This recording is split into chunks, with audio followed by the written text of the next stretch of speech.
Kabi-kabila aksidente sa kalsada, patay ang isang senior citizen matapos matrasan ng cement mixer sa Barotac Viejo, Iloilo City.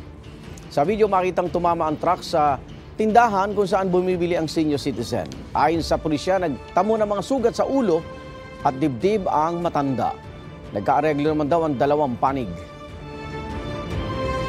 Sa Iloilo City pa rin, sumalpok ang isang pick-up sa karinderya. Sa lakas ng impact, bumaligtad ang pick-up. Wala naman tinamaan sa karinderya at ligtas ding nakalabas sa mga sakay ng pick-up. Dead on the spot ang isang driver ng trailer truck matapos maaksidente sa southbound lane ng South Luzon Expressway sa Muntinlupa. Sugatan ang kasama niyang pahinante. Ayon sa Highway Patrol Group, nakagitgitan ng truck ang isang motorsiklo. Iniwasan ng driver ang motor, dahilan para bumangga ang truck sa bahagi ng rampa papuntang Skyway at makalas ang dalawang container ng truck. Igan, mauna ka sa mga balita. Mag-subscribe sa GMA Integrated News sa YouTube.